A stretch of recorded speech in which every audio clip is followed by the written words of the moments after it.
बिस्मिल्लाहिर्रहमानिर्रहीम। अस्सलाम वालेकुम। कैसे हैं आप सब लोग?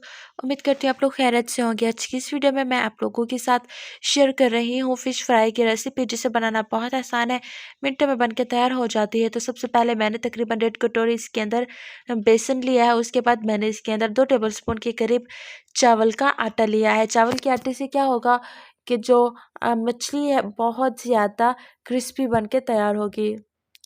उसके बाद टेस्ट के अकॉर्डिंग आप नमक ऐड कर दें। सारी चीज़ों को अच्छे तरीके से मिक्स कर लें और फिर उसके बाद आपने इसका घोल बना लेना है। अब यहाँ पर मेरे पास रूम टेम्परेचर पर पानी पड़ा हुआ था, उसे मैंने इसके अंदर डाला है और उसका एक मिक्सचर बैटर बना के तैयार कर लूँगी। गुठलियाँ ना हो, किसी किस्म के कोई लम्स वगैरह ना हो, इस चीज़ का आप लोगों ने ख़ास ख़याल रखना है। और यहाँ पर अब मैंने इसके अंदर फूड कलर ऐड कर देना है। फूड कलर ऐड करने के बाद मैंने अगेन इसे अच्छे तरीके से मिक्स करना है। फूड कलर इसलिए ऐड किया है ताकि जो कलर है वो बहुत ज़्यादा खूबसूरत है, बहुत ज़्यादा फ्रेश आए। तो यहाँ पर मैं अच्छे तरीके से इसे मिक्स कर रही हूँ ताकि कलर भी अच्छे तरीके से मिक्स हो जाए और बेसन के अंदर कोई गुठलियाँ वगैरह भी ना हो। तो अब हमने करना है चिकन को मैरिनेट। तो चिकन को मैरिनेट करने के लिए मैंने इस पर पहले से ही मसाले लगा के रखे थे। तकरीबन मैंने इसके अंदर फुल टेबलस्पून सिरके के अंदर खड़े मसाले सारे डाल दिए थे। अब ये जो मैंने मिक्सचर बनाया है, इस सारे मिक्सचर को अच्छे तरीके से फ़िश के ऊपर अप्लाई कर लेना है, फ़िश के ऊपर लगा लेना है और फिर मैं इसे मैरिनेट करके रख दूँगी।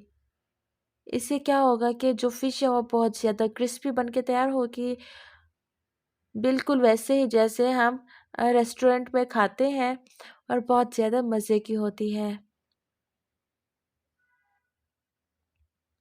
तो यहाँ पर अच्छे तरीके से मैं इसे मैरिनेट कर चुकी हूँ और तकरीबन 1 घंटे बाद मैंने तेल को गरम कर लिया अच्छे तरीके से और मैंने इसका एक पीस लेना है और खोलते हुए तेल के अंदर डाल देना है। यहाँ पर फ्लेम को आपने मीडियम टू लो पे रखना है।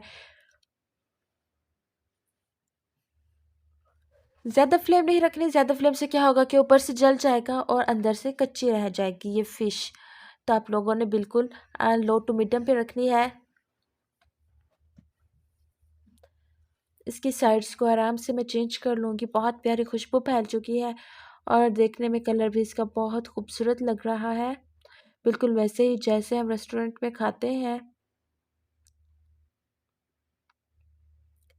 रेस्टोरेंट के हिसाब से यहाँ पर बहुत ज़्यादा कम पैसों में बन के तैयार हो जाती है ये। जो चीज़ें हम बाहर से जाकर एक्सपेंसिव महँगी खाते हैं, वो हम घर में बना सकते हैं, जो कि बहुत हेल्दी भी होती हैं और खाने में भी उनका टेस्ट बहुत अच्छा होता है। तो यहाँ पर ये अच्छे तरीके से फ्राई हो चुकी है। मैंने इसे बाहर निकाल लेना है। आप कलर चेक करें कितना खूबसूरत कलर आया है इसका। वन बाय वन करके मैंने सारे फिश को ऐसे ही फ्राई कर लेना है। यहाँ पर मैंने अगेन इसके और पीसेस लिए हैं। अच्छा, आप उस तरीके से भी बना सकते हैं। अगर आपको थोड़ी-सी दिक्कत हो रही हो या फिर चिपक रही हो, तो आपने ये जो आटा है उसे भी डस्ट कर लेना है ऊपर-ऊपर से।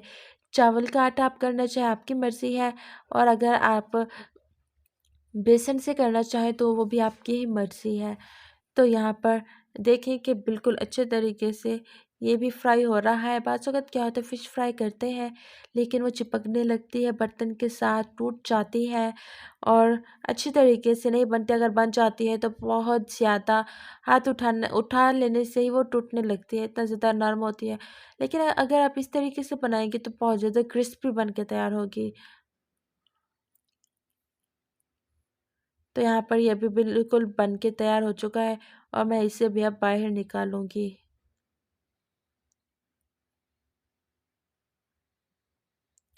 सो गाइस, आपको मेरी वीडियोस, मेरी रेसिपीज़ कैसी लगती हैं? मेरी रेसिपी और वीडियोस आपको पसंद आती हैं तो प्लीज़ चैनल को सब्सक्राइब कर दें और बेल के आइकन को प्रेस करना बिल्कुल मत भूलें। बहुत जल्द मिलूँगी एक नई वीडियो में, तब तक अपना ख़याल रखिएगा। खुदा हाफिज़। Please subscribe.